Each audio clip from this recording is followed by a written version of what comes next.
Hello बच्चों, आपका स्वागत है अपने चैनल एएस क्लासेस में।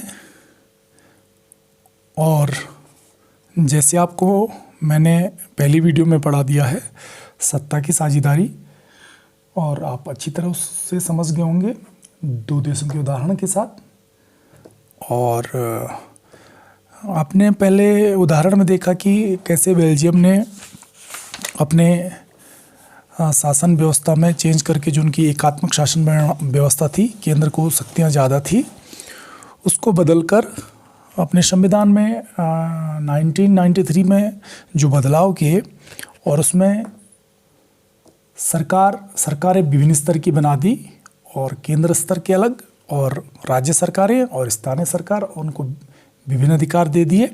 और उन्होंने अपने देश की जो टकराव थे, जो वहाँ मनमुटाव लोगों के बीच हो रहा था भाषा के आधार पर, उसको उन्होंने सत्ता में साझेदारी करके, यानी सत्ता का ऊर्ध्वाधर विभाजन करके, साझेदारी करके, केंद्र, राज्य और स्थानीय शासन के बीच बंटवारा करके अपने देश में एक शासन व्यवस्था लागू की। और वह शासन व्यवस्था थी संघात्मक शासन व्यवस्था। कौन सी व्यवस्था थी? संघात्मक। ऐसे ही आपने दूसरा उदाहरण देखा था उस पार्ट में कि श्रीलंका ने यह शासन व्यवस्था नहीं अपनाई, और सारा जो सत्ता का शक्तियाँ थी वो केंद्र के पास थी, और वहाँ एकात्मक शासन प्रणाली के चलते अभी भी है। और अब हम नया पार्ट 2 लोकतांत्रिक राजनीति में चलते हैं, और हम समझते हैं संघवाद क्या है। संघवाद को आप क्या है, इसका अर्थ क्या है, किसे संघवाद कहते हैं, इसको अच्छी तरह समझ सकते हैं, और उसको मैं समझाऊंगा ताकि आपको बोर्ड एग्ज़ाम में इसको लिखने में कोई दिक्कत ना हो और आप पूरी तरह से समझ सकें, ये मैं आपको समझा दूंगा। तो चलते हैं संघात्मक शासन प्रणाली या संघवाद को समझते हैं। तो संघवाद या संघात्मक शासन प्रणाली ऐसी राजनीतिक शासन व्यवस्था है जिसमें 2 या 2 से अधिक स्तर की सरकारें होती हैं। क्या होता है? 2 या 2 से अधिक स्तर की सरकारें होती हैं।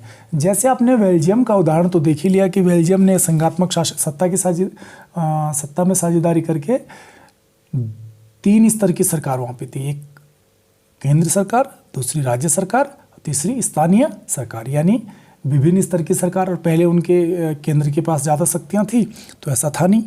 तो ये संघवाद हमारे देश में भी संघात्मक शासन प्रणाली है, लेकिन संघात्मक शासन प्रणाली जरूरी नहीं कि बेल्जियम की तरह हमारे देश में भी हो या अन्य देशों में भी है। अलग अलग देशों में संघात्मक शासन प्रणाली अलग अलग तरह से हो सकती हैं। वो अपनी क्षेत्रीय मांगों के अनुसार, अपनी भाषाई मांगों के अनुसार, या जो उनके लोगों की मांग है उसके अनुसार उस सत्ता का बंटवारा और सरकारों का बंटवारा कर सकती है। ठीक है? तो हमारे देश में भी संघात्मक शासन प्रणाली है, ठीक है, और ये संघवाद हमारे देश में है, जिसको क्या बोलते हैं? फेडरलिज्म। क्या बोलते हैं? फेडरलिज्म बोलते हैं। और ये फेडरलिज्म या संघवाद हमारे देश में किस देश से लिया गया है? कनाडा से। कहाँ से लिया गया है? कनाडा से। कनाडा से, यानी भारतीय संविधान में जो संघवादी शासन व्यवस्था जो प्रणाली है वो कनाडा से ली गई है। ठीक है? ये मैंने विश्व का मानचित्र दिखाया है, और ये रेड कलर जो है ये संघीय राजनीतिक व्यवस्था के उदाहरण है। और ये कनाडा, ये देश है। आपको लोकेशन में बता दूं कि कनाडा कहाँ है। आपको पता न चलना चाहिए कि कनाडा कहाँ पे स्थित है। तो उत्तरी अमेरिका का ये देश ऊपर की तरफ ये कनाडा है, और यहीं से हमारे देश में संघीय शासन व्यवस्था ली गई। तो हमारे देश में जो संघात्मक शासन व्यवस्था है उसमें क्या है कि भारत में केंद्र और 2 स्तर की सरकार है, केंद्र और राज्य स्तर की। और हमारे देश में केंद्र क्या है? जो केंद्रीय सरकार है यानी केंद्रीय शासन सरकार, वो क्या है? शक्तिशाली। वो क्या है? शक्तिशाली है। केंद्र शक्तिशाली है और राज्यों को उस क्या दिया गया है? अधिकार दिए गए हैं। और संविधान में केंद्र और राज्यों के बीच शक्तियों का बंटवारा हो रखा है।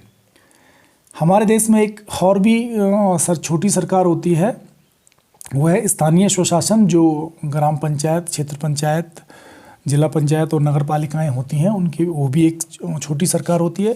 विभिन्न 3 स्तर हैं, लेकिन मुख्य रूप से 2 स्तर हैं, राज्य सरकार और केंद्र सरकार।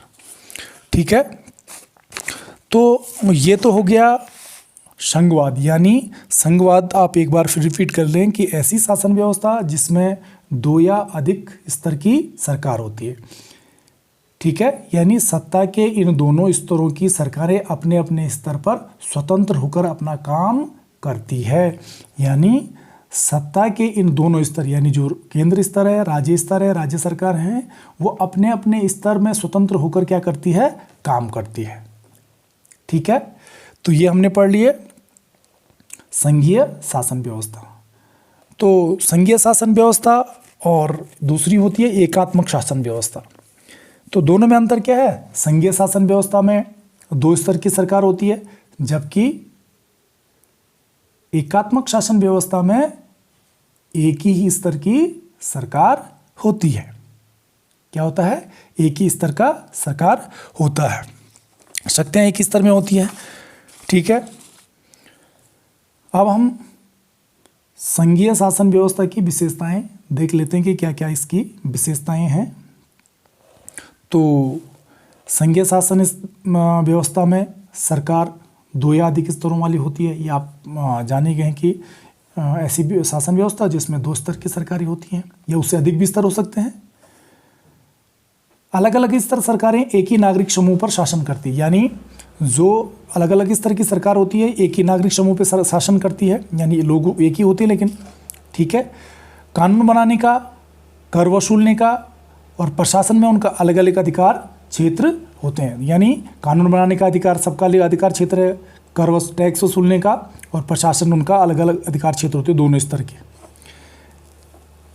विभिन्न स्तरों की सरकारों के अधिकार क्षेत्र संविधान में स्पष्ट हैं। यानी संविधान में दोनों के, जैसे हमारे देश में भी अभी आगे पढ़ाऊंगा मैं आपको कि शक्तियां हैं, 3 सूची बना रखी हैं अधिकारों की, तो सबके अधिकार क्षेत्र अलग अलग हैं, स्पष्ट रूप से वर्णित हैं। और संविधान सरकार के हर स्तर के अस्तित्व को प्राधिकार की गारंटी या सुरक्षा प्रदान करता है। संविधान के मौलिक प्रावधानों को एक स्तर की सरकार अकेले नहीं बदल सकती। यानी जो संविधान में मौलिक प्राधिकार है, ये प्रावधान है, मौलिक संविधान है, उसको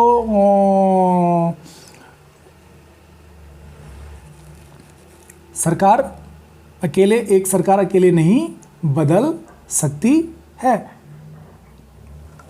ठीक है, और दोनों स्तरों की सरकारों को समिति से ही ऐसा हो सकता है। अदालतों को संविधान और विभिन्न स्तर की सरकारों के अधिकारों की व्यवस्था करने का अधिकार है। विभिन्न स्तर की सरकारों के बीच अधिकारों के विवाद की स्थिति में, यानी जब सरकार के अधिकारों के बीच, यानी दोनों के अधिकार क्षेत्र हैं, जैसे राज्य को अलग अधिकार दिए गए हैं, केंद्र को अलग अधिकार दिए गए हैं, और दोनों के अधिकारों के बीच अगर टकराव हो जाता है तो वो जो इस विवाद का कौन करता है, इसका सर्वोच्च न्यायालय इसका निर्णायक की भूमिका निभाता है। वित्तीय स्वायत्तता निश्चित करने के लिए विभिन्न स्तर की सरकारों के लिए अलग अलग राजस्व के स्रोत हैं। यानी जो राजस्व के स्रोत हैं वो अलग अलग स्रोत निर्धारित किए गए हैं, ताकि दोनों स्तरों में क्या ना हो, मनमुटाव न हो और दोनों एक दूसरे से झगड़े नहीं। इस प्रकार संघीय व्यवस्था के दोहरे उद्देश्य हैं। क्या उद्देश्य हैं? पूरे संघीय व्यवस्था जो उसके दोहरे उद्देश्य हैं। देश की एकता और सुरक्षा को बढ़ाना, यानी देश की एकता को बनाए रखना। पूरे देश जो राज्यों का एक संघ होता है, उस देश की एकता को बनाए रखना और उसकी सुरक्षा को बढ़ाना। और दूसरा क्या है, विविधताओं का ध्यान रखना, यानी जो विभिन्न देशों में भाषीय आधार पर, सांस्कृतिक आधार पर, जातीय आधार पर, क्षेत्रीय आधार पर, भौगोलिक आधार पर जो भिन्नता है उसको का भी सम्मान बना रहे और देश की सुरक्षा और एकता भी बनी रहे। तो ये संघीय शासन व्यवस्था की विशेषताएं। केंद्र और विभिन्न राज्यों के बीच सत्ता का बंटवारा हर संघीय शासन व्यवस्था, यानी जो संघीय शासन व्यवस्था है वह हर देश में अलग अलग टाइप से हो सकता है, प्रत्येक देश में अलग अलग टाइप से हो सकता है। और जरूरी नहीं कि जैसे भारत में संघीय व्यवस्था की केंद्र को ज़्यादा शक्तियाँ हैं और राज्य को थोड़ा कम शक्तियाँ हैं, ठीक है कि नहीं। आपने बेल्जियम का उदाहरण देखा था कि बेल्जियम में जो राज्यों को शक्तियाँ ज़्यादा दी गई हैं, केंद्र के पास शक्तियाँ कम हैं। तो ऐसे बेल्जियम छोटा देश है, भारत बड़ा देश है, ऐसे ही बहुत बड़ा देश है। तो विभिन्न देशों के बीच जो संघीय शासन व्यवस्था है वो अलग अलग प्रकार से हो सकती है। देखो ये मैंने मैप बता रखा है और इस मैप में जो संघीय शासन व्यवस्था वाले देश हैं वो ये मैंने रेड टाइप के शेड में दिखा रखे हैं।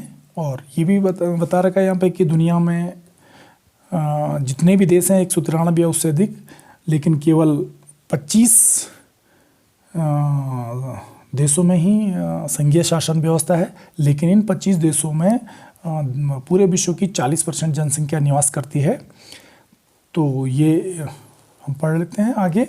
तो आगे बढ़ते हैं कि संघीय शासन व्यवस्था क्या हो सकती है, दो तरह से लागू हो सकती है। संघीय शासन व्यवस्था कितनी तरह से हो सकती है, दो तरह से लागू हो सकती है और दो तरह से गठित हो सकती है संघीय शासन व्यवस्था। उसके दो तरीके होती हैं, ठीक है। संघीय शासन, इसके दो तरीके हो सकते हैं।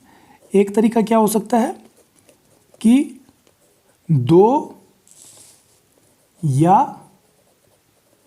अधिक राष्ट्र मिलकर एक संघ बनाते हैं, ठीक है। और दूसरा बड़ा देश राज्यों को मिलकर संघ बनाता है। क्या बनता है, राज्यों को मिलकर संघ बनाता है। क्या है कि एक तो दो या अधिक स्वतंत्र राष्ट्रों के साथ लाकर एक बड़ी इकाई गठित की जा सकती है। और इसमें क्या होता है कि दोनों स्वतंत्र राष्ट्र अपनी संप्रभुत्व को भी बनाए रखते हैं और अपनी अलग अलग पहचान को बनाए रखते हैं और अपनी सुरक्षा और खुशहाली बढ़ाने का रास्ता भी अख्तियार करते हैं। जैसे संयुक्त राज्य अमेरिका है, स्विट्जरलैंड है, ऑस्ट्रेलिया है,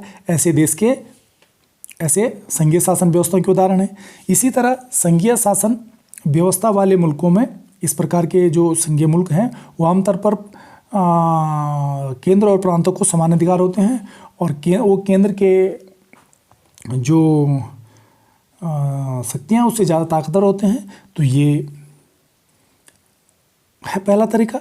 दूसरा तरीका क्या है, हमने बताया आपको कि बड़ा जो देश है, बड़े देश द्वारा अपनी आंतरिक विविधताओं को ध्यान में रखते हैं, यानी विभिन्न विविधताओं को। हमारे देश में भी बहुत सारे, आपको पता है कि 28 राज्य हैं, 9 केंद्र शासित प्रदेश हैं। तो इन विविधताओं को ध्यान में रखते भाषा के आधार पर इन राज्यों का गठन किया गया है और वो सत्ता का बंटवारा किया गया है और वहाँ पे भी संघात्मक शासन प्रणाली होती है। तो दो प्रकार के हैं, एक तो तरीका विभिन्न बड़े राष्ट्रों को इकट्ठा करके, यानी राष्ट्रों को इकट्ठा करके और एक संघ का गठन करना, और संघात्मक शासन पर जैसे अमेरिका, ठीक है। दूसरा है राज्यों के विविधताओं को ध्यान में रखकर संघात्मक शासन प्रणाली, केंद्र और राज्यों के बीच सत्ता का बंटवारा करना। तो जैसे भारत है, इसका उदाहरण हमारा देश भारत है, बेल्जियम है, स्पेन है, आदि देश इसके उदाहरण हैं। तो हमने समझ लिया कि संघीय शासन व्यवस्था की विशेषताएं क्या हैं और संघीय शासन व्यवस्था क्या है। तो आपको समझ में आ गया होगा। आप अपने चैनल को सब्सक्राइब कर सकते हैं, अपने दोस्तों को बता सकते हैं ताकि वो वीडियो देखकर उनको लाभ मिल सके और अपनी बोर्ड एग्ज़ाम की तैयारी कर सकें। अब हम समझते हैं जो इम्पोर्टेंट है कि भारत में संघीय व्यवस्था कई बार ये क्वेश्चन आ जाता है कि भारतीय संघीय व्यवस्था के बताइए। तो भारतीय संविधान में मौलिक रूप से 2 स्तरीय शासन व्यवस्था, यानी जो मूल जो संविधान था उसमें 2 स्तर की सरकार शासन व्यवस्था के 2 स्तर में बांटा गया था। एक संघ सरकार थी और दूसरा राज्य सरकार। ये मैंने बता रखा है, एक संघ सरकार, दूसरी राज्य सरकार। यानी हमारे देश में भी संघीय शासन व्यवस्था है, यानी 2 स्तर की सरकार है, एक संघ सरकार यानी केंद्रीय सरकार, दूसरी राज्य सरकार है। ठीक है। केंद्र सरकार पूरे भारतीय संघ का प्रतिनिधित्व करती है। जो केंद्रीय सरकार होती है पूरे देश पे शासन करती है और राज्य सरकार है अपने राज्य पर शासन करती है। ठीक है। और बाद में जब मूल संविधान में तो ये व्यवस्था थी, लेकिन बाद में हमारे देश में पंचायत और नगर पालिकाओं के रूप में संघीय शासन व्यवस्था का एक तीसरा रूप यानी तीसरा स्तर भी जोड़ा गया। तो 3 स्तर आज की डेट में, यानी अभी हमारे देश में 3 स्तर की सरकार है, संघ सरकार, राज्य सरकार और स्थानीय सरकार। हमारे देश में संविधान में स्पष्ट रूप से केंद्र और राज्य सरकारों के बीच विधायी अधिकारों के 3 हिस्सों में बांटा गया है, संघ सूची, राज्य सूची और समवर्ती सूची। तो बच्चों आज के लिए इतना ही। थैंक यू, बाय बच्चों। और अगर आपके मन में कोई सवाल हो तो कमेंट बॉक्स में सवाल पूछें, मैं आपके सवाल का जवाब ज़रूर दूंगा। और आज के लिए बाय, अगली वीडियो में इससे आगे पढ़ेंगे। Thank you.